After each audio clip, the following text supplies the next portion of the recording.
हरि ओम।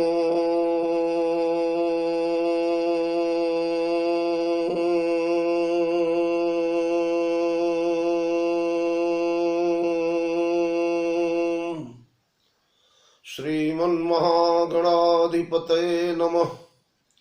श्रीराम शरणं मम। श्रीगुरवे नमः। श्रीसरस्वत्यै नमः। श्रीमातृपितृचरणकमलेभ्यो नमः। गणेश हेरम्ब गजाननेति गणेश हेरम्ब गजाननेति महोदरं स्वानुभवं प्रकाशिन् वरिष्ठ सिद्धि प्रिय बुद्धिनाथ वदन्त एवं त्यजत प्रभीति।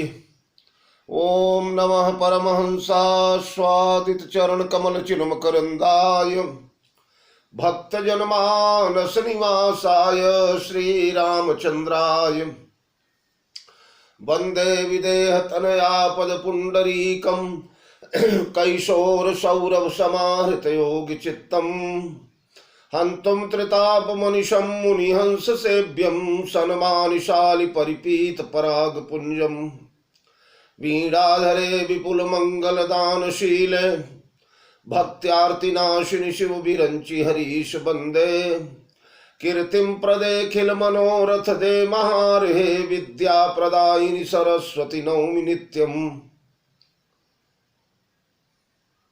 अतुलित बलधामं हेम शैलाभदेहं दनुजवन कृशानुं ज्ञानिनामग्रगण्यं सकल गुण निधानं वानराणामधीशं रघुपति प्रिय भक्तं वात जातं नमामि। श्री सीतानाथ समारंभां रामानंदार्ज मध्यमाम् अस्मदाचार्य पर्यन्तां वंदे गुरु परंपराम्। प्रभु समरथ सर्वज्ञ शिव सकल कला गुणधाम योग ज्ञान वैराग्य निधि प्रणत कल्प तरुणाम अपने अपने घरन की सब काहू को पीर तुम ही पीर सब घरन की धन्य धन्य रघुवीर खल दल बन दावाय नल राम श्याम घन मोर रोम रोम में वज्र बल जय केसरी किशोर जय कविता के गगन दिवाकर ज्ञान भक्ति के विमल प्रकाश पारिजात के पुष्पयाप हो जय गोस्वामी तुलसीदास।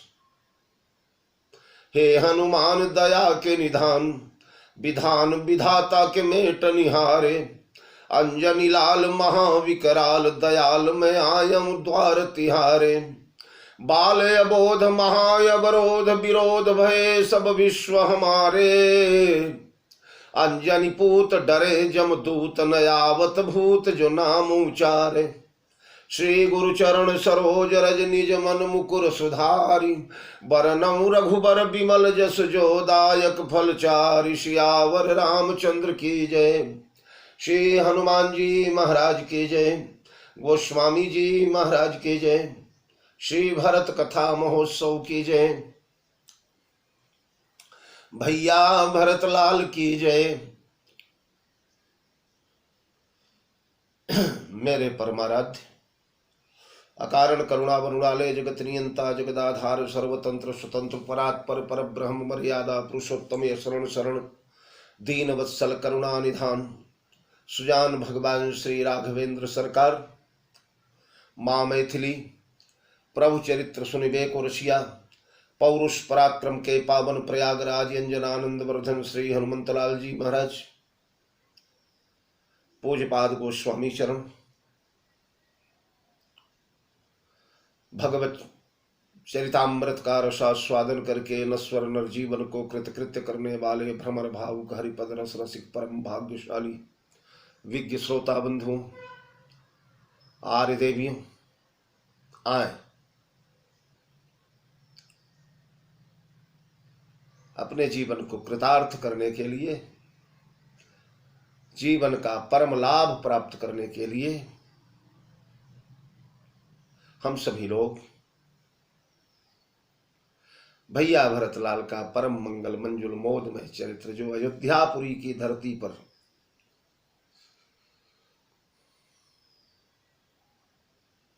प्रकट हुआ है, उसका दर्शन करें। कल मैं आप लोगों से निवेदन कर रहा था, 14 वर्ष का काल बीत गया है, आज अवधि का अंतिम दिवस है, आज प्रभु को आना चाहिए। और सूर्यास्त को मात्र 1.5 प्रहर रह गए। उस समय की ये सारी घटनाएं 1.5 प्रहर रामायणों में वर्णन,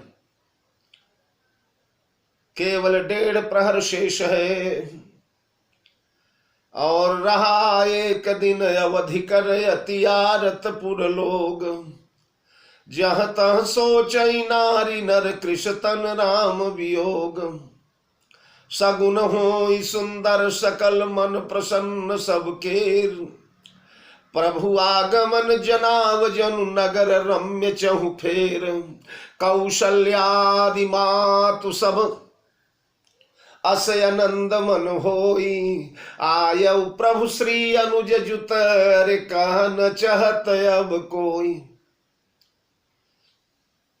भरत नयन भुज दक्षिण फरकत बार ही बार, जानी सगुन मन हरस यति लागे करन विचार। कल इन्हीं दोहों पर चर्चा चल रही थी, जिनमें 2 दोहों का निरूपण मैंने यथामति करने का प्रयास किया था। सगुन होई सुंदर सकल नगर रम मन प्रसन्न सबकेर, प्रभु आगमन जनाव जन नगर रम्य चौफेर। भगवान के आगमन का संकेत होने लगा है, सभी को सगुन होने लगे, सुंदर सुंदर सगुन होने लगे। और नगर रम्य लगता है, नगर को भी सगुन होने लगा है। क्योंकि ध्यान दे, अयोध्यापुरी कोई जड़ नगर नहीं है, जड़ नगरी नहीं है, धरित्री का एक टुकड़ा नहीं है, चैतन्य खंड है अयोध्यापुरी। अवधपुरी प्रभु आवत जानी, भई सकल शोभा कई खानी। जड़ के द्वारा ये संभव है कभी? अयोध्यापुरी, अयोध्यापुरी मस्तके, ये समस्त तीर्थों के ललाट स्वयं सजीव तत्व है। अयोध्यापुरी सरजू महारानी सजीव है। ये सब प्रसन्न हो गए, सबको सगुन होने लगा। अब उसके बाद कौशल्यादि मातु सब मन प्रसन्न सबकेर, आयौ कौशल्यादि मातु सब असय नंद सब हो मन आनंद यस होई। आयौ प्रभु श्री अनुज जुत कहन चहत अब कोई। कौशल्यादि मातु सब, कौशल्या इत्यादि समस्त माताओं को मन आनंद यस होई, मन में आनंद होता जा रहा है। आयौ प्रभु श्री अनुज जुत, जैसे प्रभु आ गए।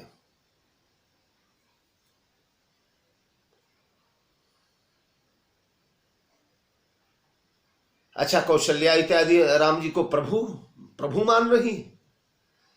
कौशल्या इत्यादि का तो वात्सल्य भाव है। हाँ, पुरजनों को सगुन होता है और माताओं को अति आनंद, माताओं को आनंद होता है। जो जितने निकट के हैं ना, जो जिनकी जितनी विकलता की पराकाष्ठा है, उनको उतना ही अधिक आज अनुभूति हो रही है। नगरवासी भी विकल है, पर माताओं जितने नहीं, माताओं जितनी लालसा नहीं। माताओं की लालसा बड़ी प्रबल है।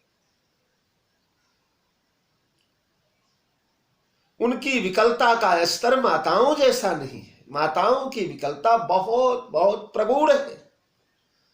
इसलिए नगरवासी जो है वो सभी लोग मन प्रसन्न सबके, सभी का मन प्रसन्न होता है, प्रसन्नता होती है, सगुन होते हैं उनको। और माताएं जो हैं इनको मन आनंद अस होए, इनको मन में आनंद होता है, उनको सगुन के द्वारा प्रसन्नता होती है और सगुन से स्वतः स्फूर्त आनंद,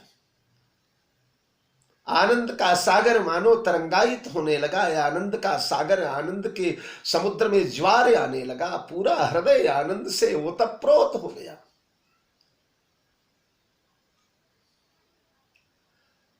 पूर्ववासियों को प्रसन्नता हुई, माताओं को आनंद हुआ। और भैया भरतलाल, अब देखिए पूर्ववासियों से अधिक व्याकुलता माताओं की है, माताओं की विकलता अधिक है, और माताओं से भी भैया भरत की विकलता अधिक है। सर्वोच्च विकलता की स्थिति भरत की है, इसलिए पूर्ववासियों का मन प्रसन्न हुआ, माताओं के मन में आनंद उमड़ उठा और भैया भरतलाल को जान सगुन मन हरस अति अति आनंद होने लगा। उन्हें प्रसन्नता हुई, इन्हें आनंद हुआ और भरत को अति आनंद हुआ, आनंद की पराकाष्ठा। तो माताएं आनंद से भर गई, कौशल्यादि मातु सब मन आनंद यस होई आयौ प्रभु। जैसे प्रभु आ गए तो कौशल्या इत्यादि राम को प्रभु कर रही हैं। ये तो अपने लालन को आने के बाद भी जब भगवान श्री राम को नक्सिक से निहारती हैं तो कौशल्या मैया यही बोलती हैं, अति सुकुमार जुगल मोरे बारे, अति सुकुमार जुगल मोरे बारे, अरे कवन भांति लंका पति मारे, सकल अमानुष कर्म तुम्हारे। विश्वास ही नहीं होता कि मेरे लोने सलोने सुकुमार रघुलाल ने लंकापति को मार डाला, रावण को मार डाला। तुमने कैसे मारा मेरे प्राण? वात्सल्य भाव से वो तत्प्रोत है, वात्सल्य भाव छलक रहा है। वात्सल्य भाव में प्रभुता कहां, प्रभुत्व कहां? तो दोहे को ध्यान से पढ़े, आनंद आ जाएगा। कौशल्यादि मातु सब अति आनंद मन आनंद यस होई। माताओं के मन में आनंद का सागर हिलोरे लेने लगा। और आयौ प्रभु श्री अनुज जुत कहन चहत अब कोई। जैसे कोई कहना चाहता हो, कान में लग करके कोई बोलने के लिए मुंह खोल चुका हो, क्या बोलने के लिए? बोले आयौ प्रभु श्री अनुज जुत, प्रभु श्री और अनुज के साथ आ गए। यानी ये प्रभु संबोधन कहने वाले के द्वारा है, जो कहेगा वो प्रभु कहना। जब पा जैसे मुंह खुलता है, कई लोग मुंह खोलते ही समझ जाते हैं कि सामने वाला क्या बोल रहा है, तो यह प्रभु संबोधन माताओं के द्वारा नहीं है। माताएं तो अपने लोने सलोने रघुलाल को सतत शिशु रूप बाल रूप में ही देखती है। सुकुमारता ही इनकी दृष्टि में प्रमुख है, वात्सल्य ही प्रमुख है। ऐश्वर्य सूचक संबोधन, प्रभाव सूचक संबोधन, प्रभुता सूचक संबोधन, आयो प्रभु, ये कहने वाले के द्वारा कहा जा रहा है। श्री अनुज युत, श्री अनुज के साथ आए, यानी लक्ष्मण के साथ आए। क्यों? क्योंकि कौशल्या मैया ने कहा था ना, लाल लोने लखन बिन न सुललित लागत नाए। लक्ष्मण और सीता के साथ राम को आना चाहिए यहां।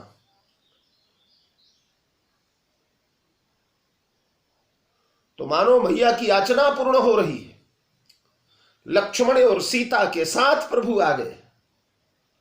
आयौ प्रभु श्री अनुज जुत कहन चहत अब कोई। सगुन हो रहे हैं, अंतिम दिवस है, 1.5 प्रहर से भी कम हो गया समय। बार बार मैया, एक क्षेम करी नाम का पक्षी होता है, ओ मानस में आप पढ़ते हैं, क्षेम करी कह क्षेम विशेखी, श्यामा वाम सुतरु पर देखी। क्षेम करी कह क्षेम विसेखी, श्यामा बाम सुतर उतर देखी। तो मैया क्षेम करी नामक पक्षी को अनुरोध करती है कि ये प्यारी क्षेम करी, तुम इस समय दर्शन दे दो, दर्शन दे दो, विनती कर रही हूं क्षेम करी।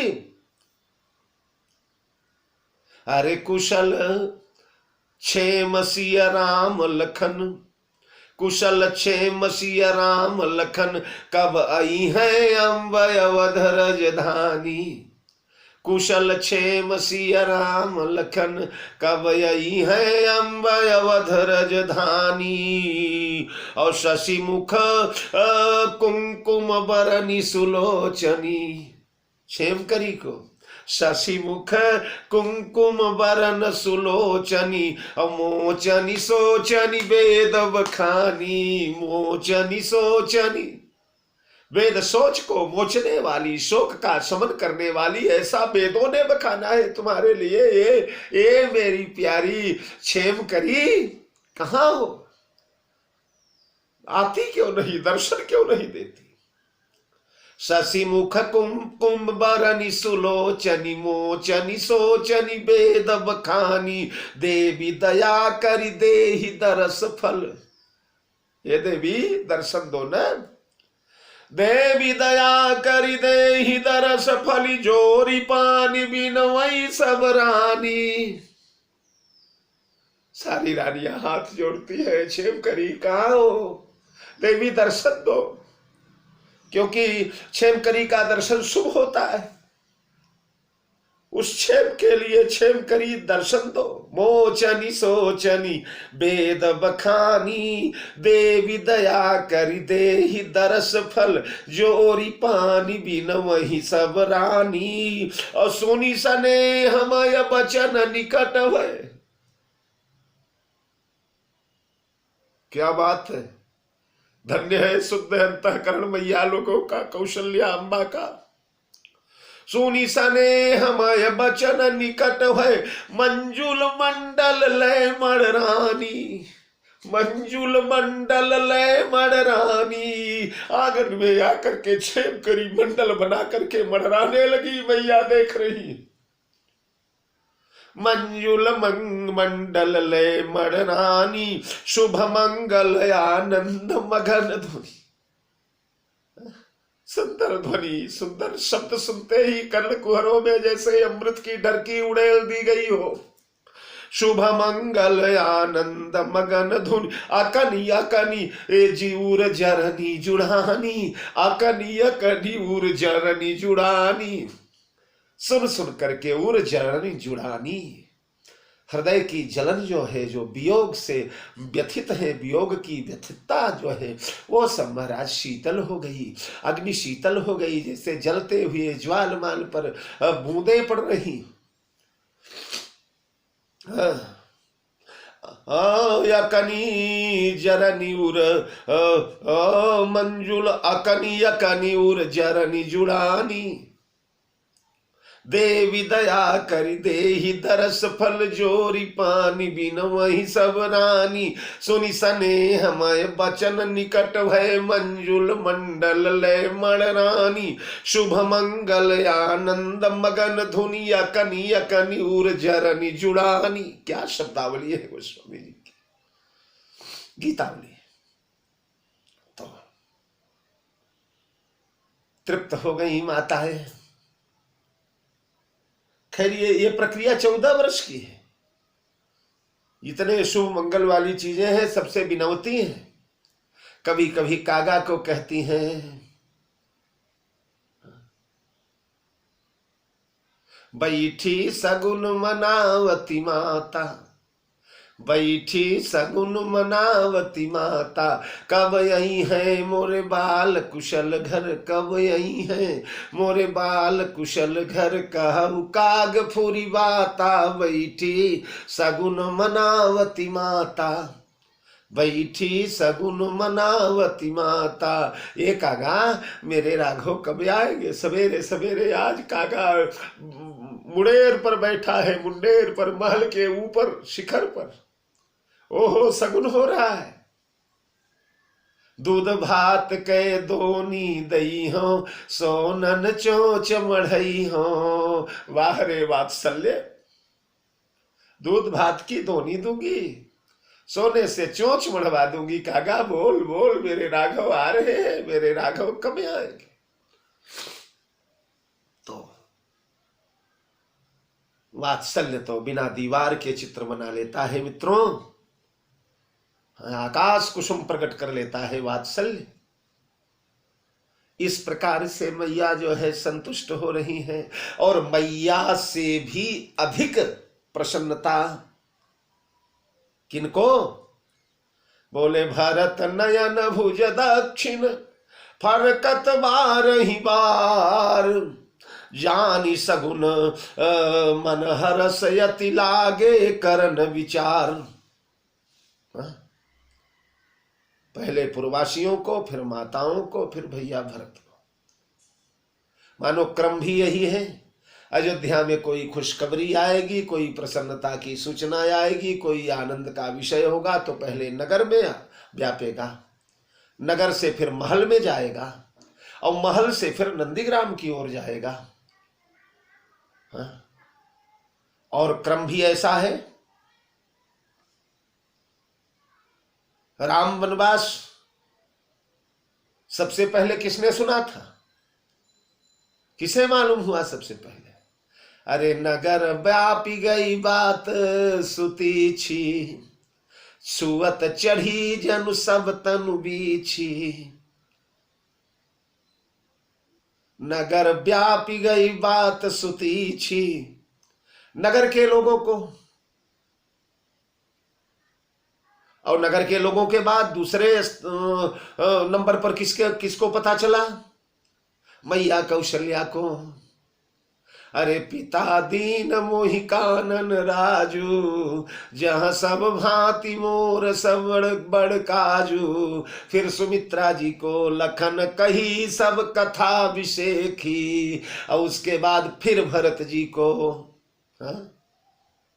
आदि हुते सब आपनी करनी, कुटिल कठोर कुमति सब बरनी।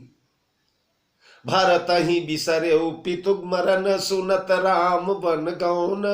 हे तू अपन पौ जानी, जिय थकित रहे उधरी मौन। पहले नगरवासियों को सूचना मिली, फिर माताओं को सूचना मिली, फिर भैया भरत को सूचना मिली। तो उसी प्रकार आज पहले नगरवासियों को सगुन हुए, फिर माताओं का मन प्रसन्न हुआ, अब भरत भैया को सगुन होने लगे। भरत नयन भुज दक्षिण, फरकत बार ही बार। दाहिना नयन, दाहिनी भुजा स्त्री का वामांग, और पुरुष का दक्षिणांग। ये महाराज ये सगुन हुआ करते हैं। पद्म पुराण में भी लिखा है, भरतस्य भुजोदय नेत्र, भरतस्य भुजो नेत्र मवामो प्रस्फुरद्रुतम। भरतस्य भुजो नेत्रम वामं प्रस्फुरद्रुतम, हृदयाच्च गतः शोको हर्षाश्रहि पूरिताननः, हर्षाश्रहि पूरिताननः। भरतस्य भुजो नेत्रम वामं प्रस्फुरत् द्रुतम, वामं प्रस्फुरत् द्रुतम, द्रुत गति से जल्दी जल्दी फड़कने लगे। हृदयाच्च गतः शोको, हृदय से शोक चला गया। जानि सगुन मन हर्षयति, हृदयाच्च गतः शोको हर्षाश्रयि पूरिताननः। हर्ष से भर गए, आनंद से भर गए। वाम भुजा फड़क उठी, वाम नेत्र। क्यों? इसलिए कि भगवान की सेवा में संलग्न है। वो दक्षिण भुजा और दक्षिण नेत्र, इसलिए कि ये नेत्र और भुजा भगवान की सेवा में संलग्न है। नेत्र केवल पादुकाओं का दर्शन करते हैं, नेत्र मानो श्री सीताराम लक्ष्मण की वह चित्रकूट में छोड़ी हुई मंजुल मंगल मूर्ति, वह छोड़ा हुआ मंजुल मोदमय स्वरूप मानो नेत्रों में सर्वदा नाचता रहता है। जिस प्रकार किशोरी जी जेहि विधि कपट कुरंग संग धाई चले श्री राम, सो छवि सीता राखिउर रटति रहति हरि नाम। जिस प्रकार मारीच को मारने के लिए ठाकुर जी दौड़े थे, उस छवि को सीता ने नयन मंजूषा में भर लिया। भैया भरतलाल जी भी चित्रकूट में देखी हुई भगवान की छवि को नेत्र में भर लिए, और उसी छवि का आरोपण होता है इन पादुकाओं में। इन पादुकाओं में वही छवि छलकती है। भरत मुदित अवलंबन लहे थे, अस सुख जस सिय राम रहे थे। तो नेत्र भी व्यस्त है दर्शन में और भुजाएं सेवा में व्यस्त है, इसलिए इन्हीं दोनों को सगुन होने लगे। अच्छा, फरकत 12 ही बार, 12 ही बार क्या, विद्वान लोग इसके भी बड़े मंगलमय अर्थ करते हैं। 12 ही बार, इसलिए कि एक आध बार अगर थोड़ा बहुत इधर उधर फड़क गए होते तो भरतलाल इतने व्यग्र हैं भगवान की सेवा में, इतने तल्लीन है कि उनको विदित नहीं होता। पर 12 ही बार जब फरकने लगे तब सगुन समझ गए भरत। और जानी सगुन मन हरसयति, हर्ष भर आया मन में। हर्षातिरेक में भैया भरत डूब गए और इस हर्ष में लागे करन विचार, विचार करने लगे। संकल्प विकल्प उठने लगा मन में। अति हर्ष में भी मनुष्य बहुत विकल हो जाता है। और प्रेमी का ये स्वभाव है कि प्रियतम जब तक प्रत्यक्ष न दिख जाए तब तक उसके मन में शंका कुशंका नाना प्रकार के उधेड़ बुन चालू रहती है। तो महाराज मन में संकल्प विकल्प का मंथन होने लगा है, तरंगे उठने लगी हैं और विचार करने लगे। कारण रहे एक दिन अवधि धारा, समुझत मन दुख भयउ अपारा। रहे एक दिन अवधि आधार, बस आज का ही दिन अवधि का आधार है।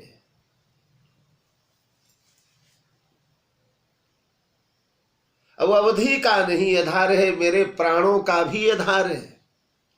अवधि आस सब राखई प्राणा, अवधि अम्बु प्रिय परिजन मीना। बीते अवधि जाऊं जाऊं जियत न पाऊं वीर। उस अवधि का काल नजदीक आ गया भगवान। केवल प्रहर भर अब रह गए सूर्य नारायण अस्ताचल को जाने को। अब अभी तक नाथ नहीं आयो, स्वामी नहीं आए। आज तो सूर्योदय के बाद कभी भी आ जाते तो उनका प्राण संरक्षित सुरक्षित रहता, क्योंकि 14 वर्ष और प्रथम दिन है जी बीते अवधि। प्रथम दिन जऊ पे श्री रघुबीर नई है, तऊ प्रभु पदुम सरोज सपथ जीवित परिजन ही न पही है। प्रातः से अभी तक कभी आ जाते तो उनका व्रत सुरक्षित रहता, पर सूर्यास्त की बेला आ गई है, अभी तक क्यों नहीं आए। समुझत मन दुख भयउ अपारा। प्रभु नहीं आए या समझते ही मन में दुख अपारा, अपार दुख हुआ। अपार क्यों? बोले इसलिए कि राम बिरह सागर महु भरत मगन मन होत। राम बिरह सागर में डूब रहे थे और सागर अपार होता है, इसलिए समुझत मन दुख भयउ अपारा। अपार में डूब रहे हैं इसलिए दुख भी अपार हुआ। सागर अपार है। तो समझत मन दुख भयऊ अपारा। क्या समझत? बोले कारण कवन नाथ नहीं आयो, जानी कुटिल की धोमोहि बिसरायो। कौन सा कारण है कि स्वामी नहीं आए? मुझे कुटिल जान करके बिसरा दिया। कुटिल यानी टेढ़ा, मन का वक्र, मन का अपनीत।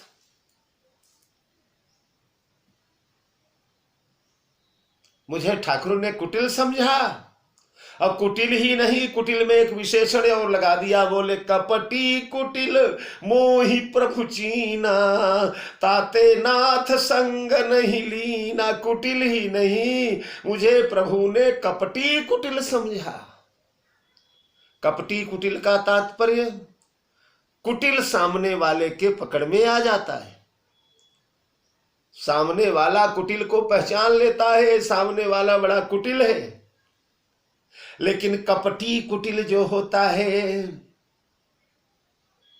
मैं तो कपट शिरोमणि स्वामी दोहाई। कपटियों का शिरोमणि हूं। कपटी जो होता है उसकी कुटिलता को जगत जल्दी नहीं जान पाता।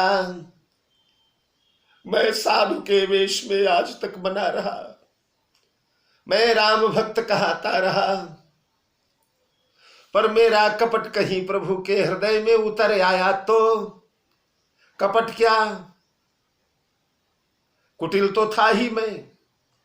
भय मोहि कारण सकल उपाधि, कैकेयी सुव कुटिल मति राम विमुख गत लाज।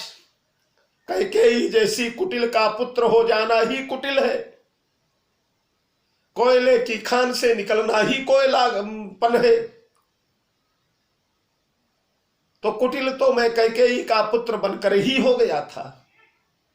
पर कपटी कुटिल का तात्पर्य, मैं चित्रकूट गया। अच्छा, चित्रकूट जाना ही था तो मैं चुपचाप चला जाता है और प्रभु के साथ में वहीं से जुड़ जाता कि प्रभु मैं चलूंगा। पर मैं आए हूं यहां समाज सकेली, सेना सैन्य बल वैभव हाथी घोड़े राजसी ठाट बाट लेकर के पहुंच गया चित्रकूट। कहीं प्रभु ये न समझ ले कि अपना दर्प दिखाने के लिए, अपने राज प्रभाव दिखाने के लिए, अपनी प्रभुता दिखाने के लिए, अपना ऐश्वर्य दिखाने के लिए सब आडंबर लेकर के आया।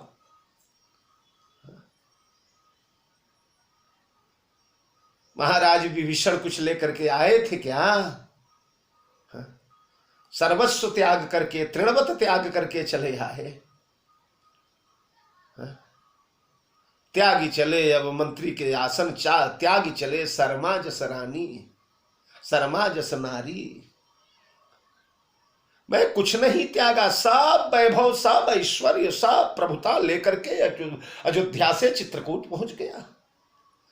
अगर भगवान की शरणागति जाना है किसी को तो ये बताइए, घर बार मकान दुकान लेकर के जाता है कि सब छोड़ करके जाता है?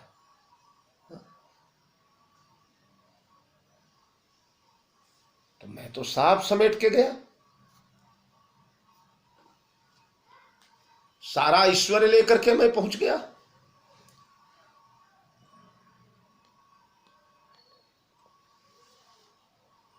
तो कहीं प्रभु ऐसा समझ ले कि मैंने प्रदर्शन के लिए ये सब किया है।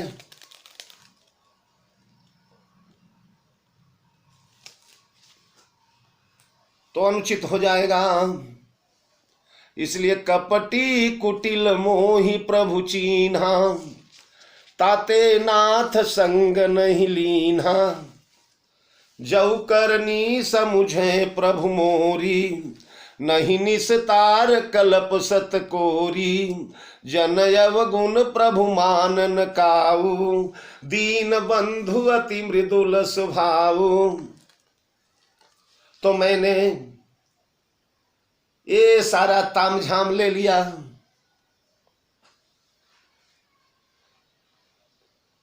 इसलिए शायद कपटी कुटिल मोहि प्रभु चीन्हा, ताते नाथ संग नहीं लीन्हा। ठाकुर जी ने मुझे कपटी समझ लिया, कुटिल समझ लिया, इसलिए मुझे अपने साथ में नहीं लिया। वहां गया और वहां सब लेकर के लौट भी आया। अगर वस्तुतः कोई जगत से वैराग्य ले ही ले तो उसे कोई लौटाता है क्या? वो लौट कर आता है क्या? लेकिन मैंने ये सब किया।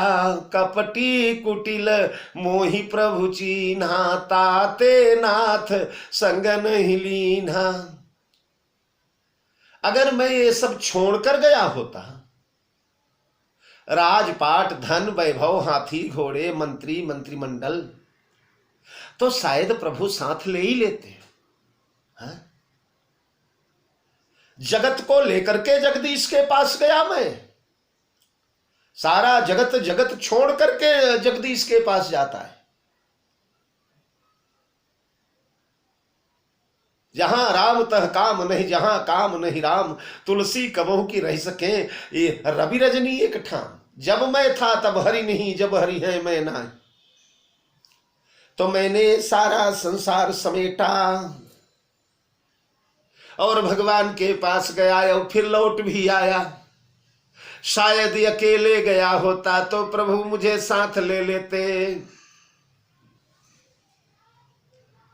फिर कपटी कुटिल मोहि प्रभु चीन्हा, प्रभु ने मुझे कपटी चीन्हा होगा। कपटी इसलिए कि एक तो मेरे कारण भगवान का राज। देखो कपटी व्यक्ति जो है न स्वयं प्रत्यक्ष सामने नहीं आता। प्रत्यक्ष कोई नहीं जान पाता कि इसके द्वारा ये शरारत हो रही है, खुराफात हो रही, इसका षड्यंत्रकारी ये है अमुक व्यक्ति। दूसरे के कंधे पर बंदूक रख करके चला देता है, दूसरे को माध्यम बना करके महाराज कपटी अपना काज साध कर दूसरे का काज बिगाड़ देता है। और भगवान को मोहि कपट छल छिद्र न भावा, कपट बिल्कुल अच्छा नहीं लगता और मैंने वही कपट किया। शायद भगवान यह समझ जाए कि इसने कैकेयी के को माध्यम बना करके अपना कार्य संवार लिया।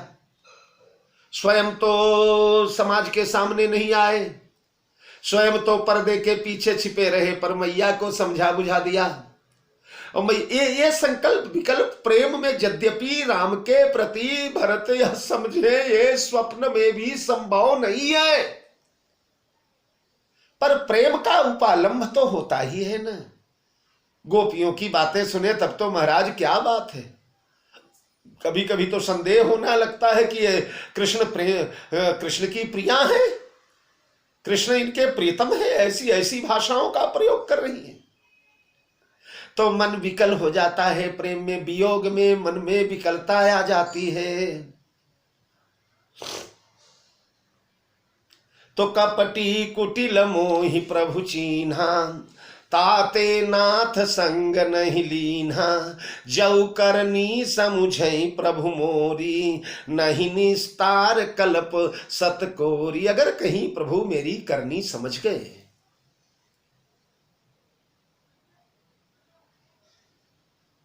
करनी की विमाता से प्रकट हुआ और मिलने भी गया तो समस्त ऐश्वर्य भोग राज समाज सब लेकर के गया। और दूसरी करनी ये कि मेरे कारण भगवान का वनवास हुआ, भैया लखन का वनवास हुआ, मैया जानकी का वनवास हुआ। और फिर जब वन में जाकर के विपत्ति पड़ी भगवान पर, तो उस विपत्ति में सहारा देना तो दूर की बात है, जो भगवान के विपत्ति के मोचक थे, जो संकट मोचन थे, उन संकट मोचन को संकट में डाल दिया मैंने मार करके हनुमान जी महाराज को गिरा दिया, हनुमान को धराशायी कर दिया। अगर कहीं यह करनी समझ गए कि बाहरे भरत बाह, तूने विपत्ति में तो खूब सहायता किया, कुसमय हो ही सुबंधु सहा, हो ही कुठाय सुबंधु सहाय, ओढ़िया ही हाथ यसनी हूं के विपत्ति के समय सुबंधु सहायक होता है। भाई का भरोसा किया जा सकता है, भाई ही भरोसे लायक है विपत्ति के काल में। तो मैं तो अच्छा सहारा दिया विपत्ति में भगवान को। लक्ष्मण के प्राणों पर संकट आया और मुझ पापी ने संकट मोचन को ही संकट में डाल दिया। कहीं यह करनी भगवान समझ गया जाए तो नहीं निस्तार कल्प सत 100 कल्पों तक मेरी यह करनी कोरी। कोरी माने अलिखित, बिल्कुल क्लीन, कोरा कागज। मेरी यह करनी धूमिल नहीं होगी। कब तक बोले? 100 कल्पों तक। 100 कल्पों तक मेरी यह करनी ताजी ही ताजी बनी रहेगी। यानी 100 कल्प तक मेरा निस्तार नहीं है। 100 कल्पों तक मैं नरकगामी रहूंगा। अगर कहीं भगवान ने अपने मन में ऐसा विचार कर लिया कि मैंने भगवान के कार्य में बाधा डाला, भगवान के कार्य में संकट डाला, कहीं ऐसा विचार आ गया तो 100 कल्पों तक मैं नरक में रहूंगा। नहीं निस्तार कल्प सत कोरी। ये तमाम संकल्प विकल्प उठ रहे हैं।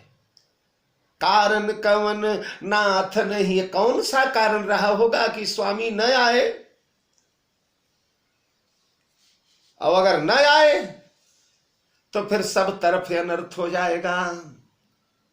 मैया कौशल्या के समक्ष मैंने जो बड़े बड़े वचन कहे हैं, जो बड़े बड़े वादे किए हैं, समाज के सामने जो वादे किए हैं, मोह पर कृपा स्नेह विसेखी, खेलत खुनी सन कबहू देखी, शिशुपन ते परिहरे उन संगु, कबहू न कीन मोर मन भंगु। ये सब नष्ट हो जाएगा, धूमिल हो जाएगा। कहाँ मुंह दिखाऊंगा? बड़े विश्वास के साथ बड़े बड़े दावे मैंने किए थे, प्रभु मुझ पर इतनी कृपा रखते हैं, इतना वात्सल्य रखते हैं। अब अगर कहीं न आए तो सब धूमिल हो जाएगा। कैकेयी को दिया हुआ पिता का वचन टूट जाएगा, पिता कलंकी हो जाएंगे। अगर राम 14 वर्ष में नहीं आए तो 14 वर्ष वनवास और उसके बाद राम राज्याभिषेक का जो वचन था वो नष्ट हो जाएगा। पिताजी को कलंक लगेगा, पिता का सत्य नष्ट हो जाएगा। अगर प्रभु नहीं आए तो चित्रकूट में दिया हुआ भगवान का भी वचन झूठा हो जाएगा। जब भरत ने चित्रकूट में प्रण किया, बीते अवधि प्रथम दिन जौपे श्री रघुवीर नई है, तब प्रभु पदुम सरोज शपथ जीवित परिजन ही न पई है। तो भगवान ने वाल्मीकि में प्रण किया है, भाई मैं अवश्य 14 वर्ष के बाद आ जाऊंगा अयोध्या, मेरा वचन मिथ्या नहीं होगा, ये मेरी प्रतिज्ञा है। भरत तो भगवान सत्य प्रतिज्ञ है, राम सत्य व्रत धर्म रथ। ओ सत्य व्रता भगवान की नष्ट हो जाएगी। मेरी प्रशंसा जो पिताजी किया करते थे,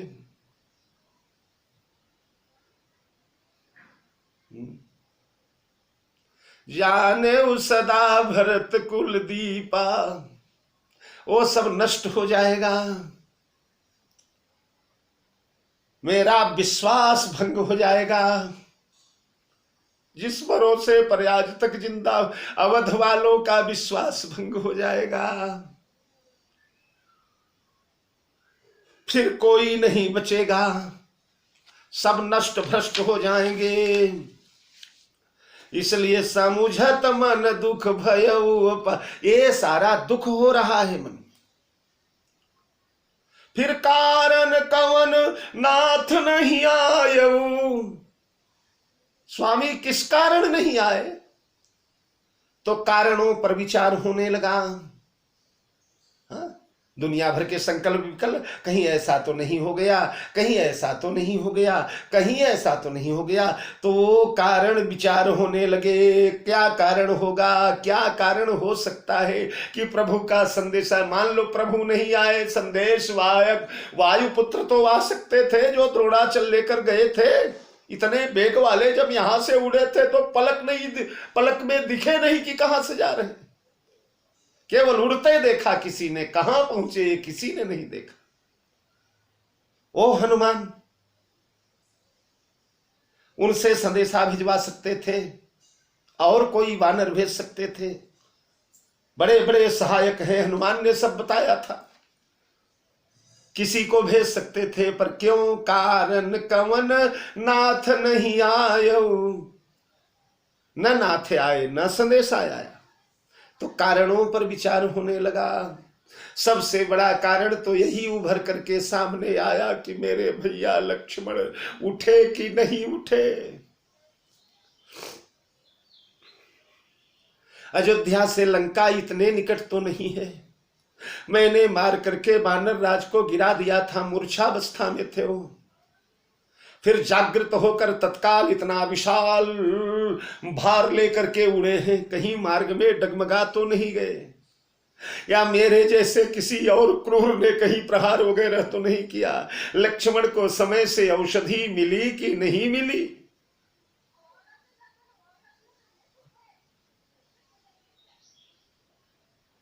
और रात में ही अगर औषधि न मिल पाई होगी तो जिए कुंवर निशि मिले मूलिका विनती कीन सुखे।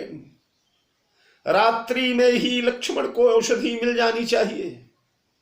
हे भगवान, क्या लक्ष्मण जिया कि नहीं जिया? अगर लक्ष्मण नहीं जिए होंगे तो उसमें प्रमुख कारण ये अभागा ही माना जाएगा।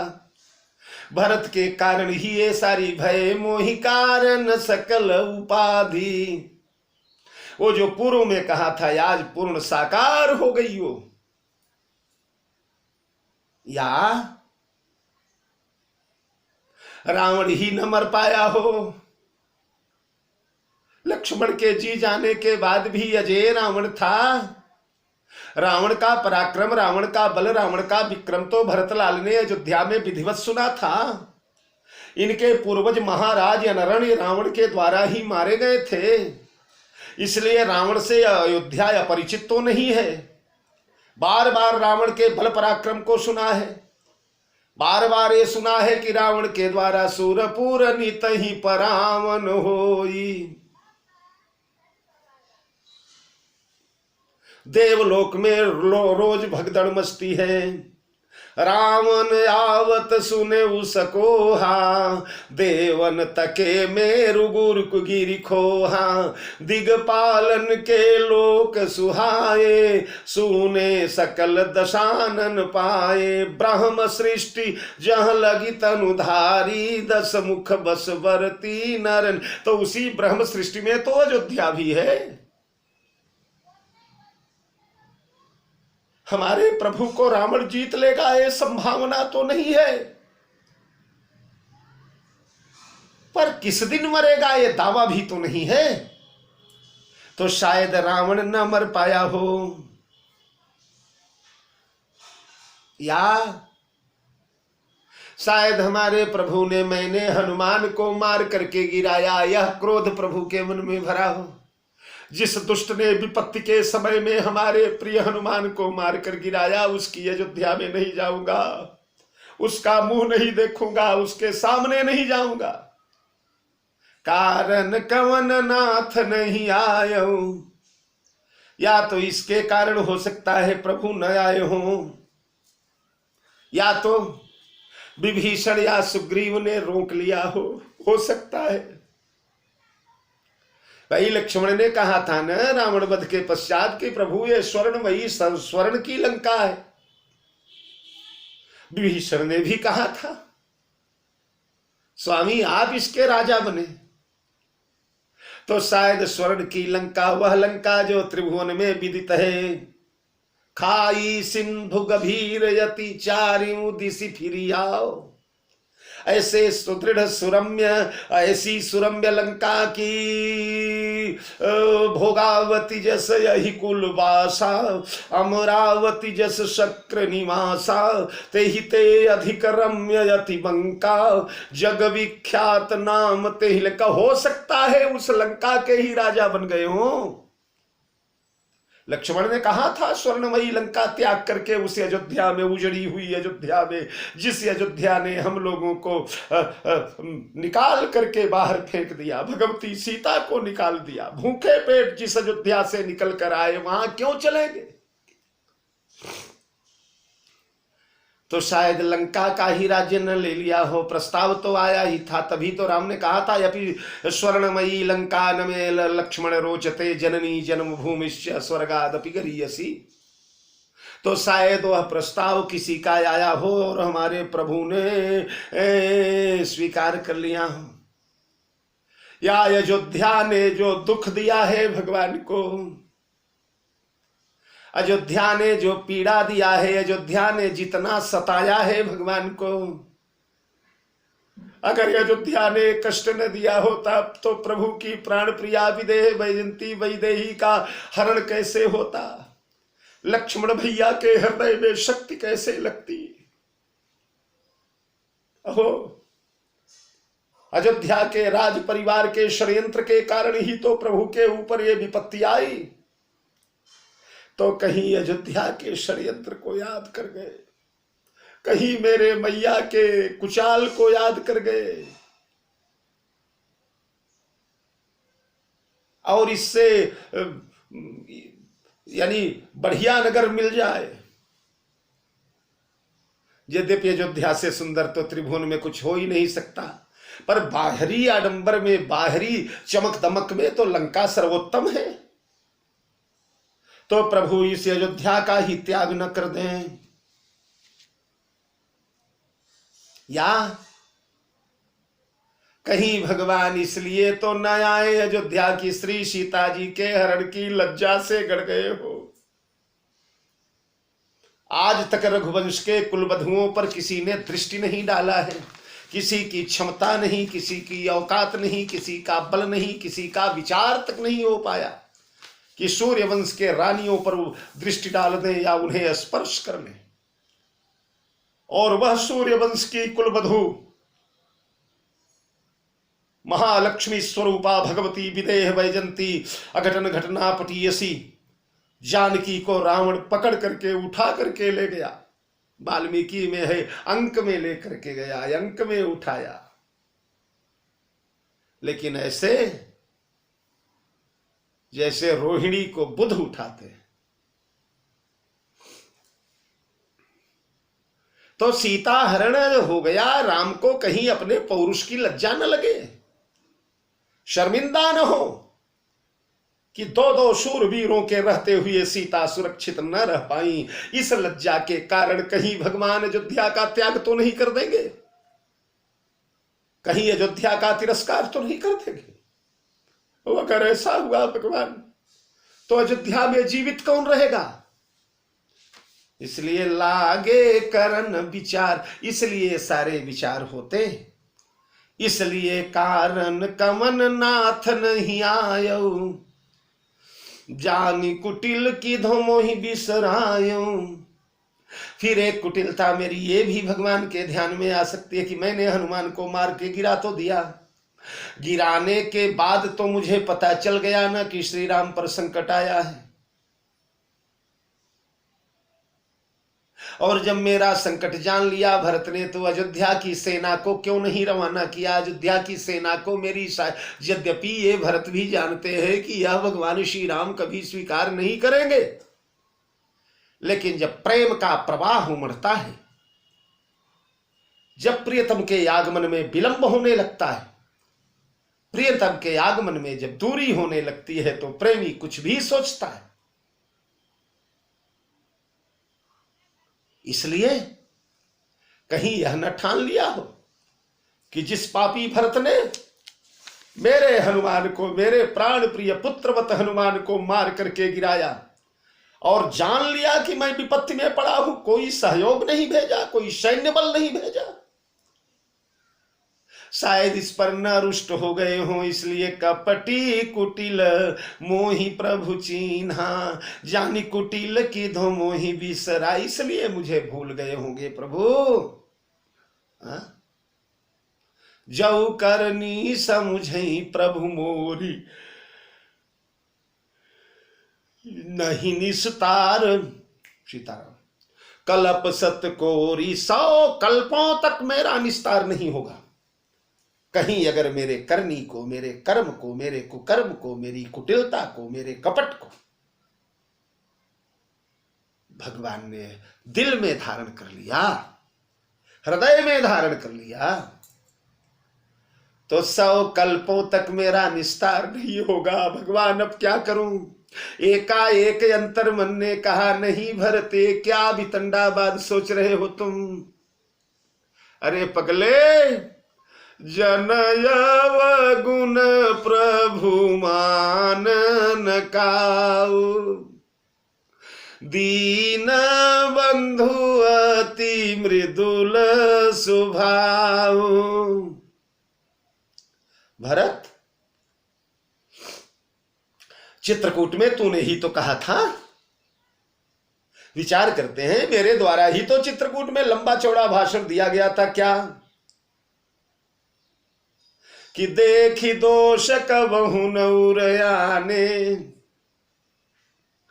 प्रभु आपको सब कुछ दिखाई पड़ता है, सारा संसार, चर अचर चराचर ब्रह्मांड अखिल भुवन आप देखते हैं। जग पेखन तुम देख निहारे, विधि हरि शंभु नचावनी। लेकिन प्रभु आपको अपने भक्तों का अवगुण नहीं दिखाई पड़ता। देख दोष कबुन, दोष नहीं, आपकी आंखों में अपने भक्तों का दोष देखने वाला गुण ही नहीं है। तो मैं भगवान का जन हूं। जय सुनि समुझी मोहि जन जानी, आवई बहुरी राम रजधानी। मोहि जन जानी, मैं जन हूं। और जन अवगुण प्रभु मान, जन के अवगुण भगवान कभी नहीं मानते। प्रभु मेरे अवगुण चितन धरो, प्रभु जी मेरे अवगुण चितन धरो। अपने जन का, अपने भक्त का अवगुण भगवान कभी मन में नहीं रखते। हमारे प्रभु दीन बंधु हैं, और मैं दीन हूं, दीन छलहीन, मैं दीन हूं। अति मृदुल स्वभाव, मेरे प्रभु का स्वभाव बड़ा मीठा है, बड़ा मृदुल है। तो जन अवगुण प्रभु मानन काऊ, और दीन बंधु अति मृदुल स्वभाव। मोरे जिय भरोस दृढ़ सोई, मिली हई राम क्योंकि सगुन शुभ होई। और बस जनों, यहीं पर वाणी को विराम दिया जाए। कल पुनः हम लोग इस महामहिमा के महारणव में स्नान करने का प्रयास करेंगे। भरत भैया के मंगल मंजुल मोदमय चरित्रों का पुनः कल अवगाहन करेंगे हम लोग। समय यहीं पर समाप्त होता है। कल हनुमान जी महाराज आ जाएंगे। भरत भैया को समाचार मिल जाए, अयोध्या प्रफुल्ल हो जाएगी। कल अयोध्या में आनंद का सागर उमड़ने घुमड़ने लगेगा। इन्हीं शब्दों के साथ आप सभी को जय जानकी जीवन बहुत बहुत साधुवाद।